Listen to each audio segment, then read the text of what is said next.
এখানে বেশ কিছু অফিসার দাঁড়িয়ে আছে যারা প্রত্যেকেই আমাদের স্পেশাল টিমের। আমি বললাম এসব হলো কি করে? রাজন বলল, স্যার আমরা রাস্তায় দেখতে পেয়েছি। আমি বললাম এসব কেসের জন্য পুলিশের দরকার, পুলিশরা কি করছে? এই এলাকাটা কি কোনো পুলিশের আন্ডারে নেই? রাজন বলল, স্যার আমরা ঘটনাস্থল দিয়ে যাচ্ছিলাম, ভিড় দেখে গাড়ি থামিয়ে আমরা সবাই দেখতে যাই, দেখি লোকটা রক্তাক্ত অবস্থায় পড়ে আছে, তাই আমরা কেসটা নিয়ে নেই কোনো পুলিশকে ইনফর্ম না করেই। আমি বললাম এটা পুলিশের দায়িত্ব, আর সবচেয়ে বড় কথা আমরা একটা মিশনে আছি, মিশন শেষ না হওয়া পর্যন্ত আমার পরিচয় কোনোভাবেই ফাঁস হতে দেওয়া যাবে না। আপনারা এমন কাঁচা কাজ করলে কিভাবে হবে বলতে পারেন? রাজন বলল, সরি স্যার। আমি বললাম পুলিশকে ইনফর্ম করে তদন্ত করার জন্য দিয়ে দিন। দাঁড়ান, সিনিয়র স্যার কোথায়? আপনি আমায় ডাকলেন যে? রাজন বলল, সিনিয়র স্যার শহরের বাইরে আছেন, আমাকে বলেছেন আমাদের কোনো সমস্যা হলে আপনাকে জানানোর জন্য। আমি বললাম আচ্ছা, আপনারা স্যারকে জানাননি এই ঘটনার কথা? রাজন বলল, না স্যার, স্যার বলেছিল উনাকে ডিস্টার্ব না করার জন্য।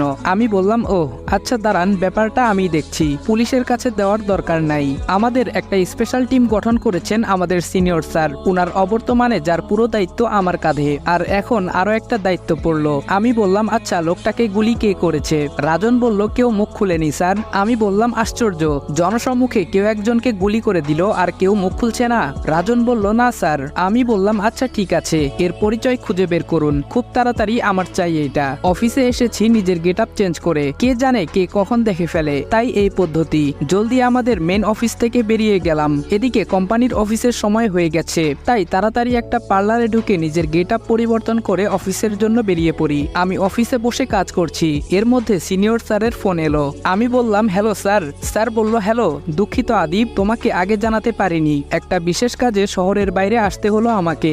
আমি বললাম সমস্যা নাই স্যার। স্যার বলল, আচ্ছা তোমরা সাবধানে থেকো কেমন? আমি বললাম আচ্ছা স্যার, আপনিও নিজের খেয়াল রেখে কাজ করবেন, বলেই ফোনটা কেটে দেই। স্যারকে এখানে নতুন ঝামেলার কথা জানাইনি। ফোনটা রাখতে আবার বেজে ওঠে। আমি বললাম হ্যালো। অপর সাইড থেকে রাজন বলল, হ্যালো স্যার। আমি বললাম বলো। রাজন বলল, যে লোকটা খুন হয়েছে সে স্যার আওয়ারা টাইপের লোক, যাকে বলে বখাটে, টাকার বদলে খারাপ সব কাজ করে। আমি বললাম ও আচ্ছা, তাহলে বাদ দাও, এসব লোকের মৃত্যু এভাবেই হবে, না জানি এরা আগে কত লোকের জীবন নিয়েছে। রাজন বলল, ওকে স্যার। আমি বললাম তা কে মেরেছে জানতে পারলে কিছু? রাজন বলল, হ্যাঁ স্যার, সেখানে উপস্থিত ছিল এমন একজন মুখ খুলেছে। আমি বললাম গুড, কে সে? রাজন বলল, রাফসান চৌধুরী, শুধু এই নামটাই গুলি করার পর চিৎকার করে বলেছিল। আমি বললাম আচ্ছা, এই রাফসান চৌধুরী সম্পর্কে কিছু জানতে পারলে? রাজন বলল, খোঁজ চলছে স্যার। আমি বললাম ওকে, তাড়াতাড়ি করো, বলেই ফোন কেটে দিয়ে নিজের কাজে মনোযোগ দেব। তখনই আমার মনে পড়লো কি নাম বলল, রাফসান চৌধুরী মানে আরসি, এখানেও আরসি। ফোনটা নিয়ে রাজনকে ফোন দিলাম আবার। আমি বললাম হ্যালো। রাজন বলল, হ্যালো স্যার। আমি বললাম শুনো, এই রাফসান চৌধুরীর ফুল ডিটেলস আমার চাই, সে কি করে, কোথায় থাকে, এভরিথিং।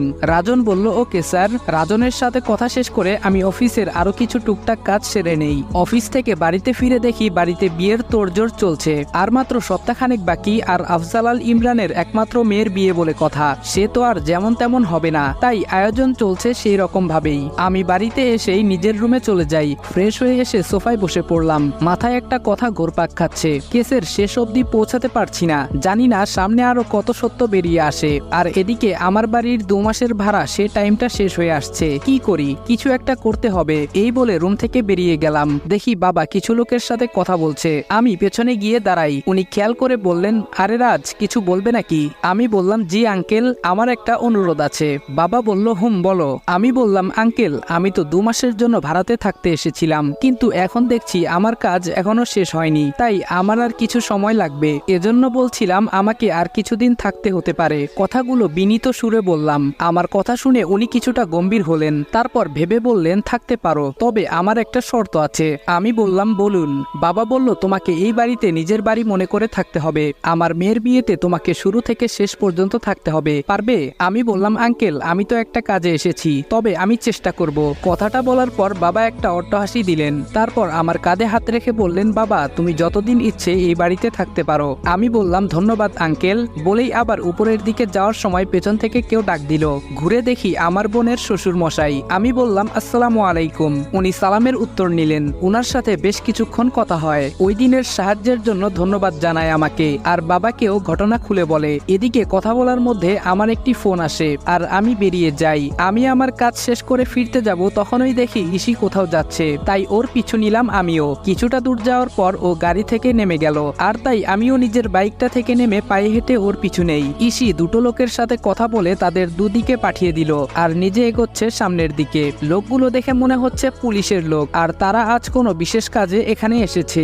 জায়গাটা আমার অচেনা, তবে আমি ইসির পিছু পিছু লুকিয়ে লুকিয়ে এগোতে লাগলাম। ইসি লুকিয়ে ভেতরে ঢুকে গেছে, কিন্তু আমি যেতে পারিনি, কারণ এখন ভেতরে গেলে ইসির মুখোমুখি হতে হবে। তাই এখানেই দেওয়াল ঘেঁষে দাঁড়িয়ে থাকি। বেশ অনেকক্ষণ হয়ে গেল সে ফিরছে না, তাই এবার সাহস নিয়ে উকি দিলাম ভেতরে দেখার উদ্দেশ্যে। যা দেখলাম তাতে আমার অবস্থা যায়। কি করি, ইসি ভেতরে ধরা পড়ে গেছে।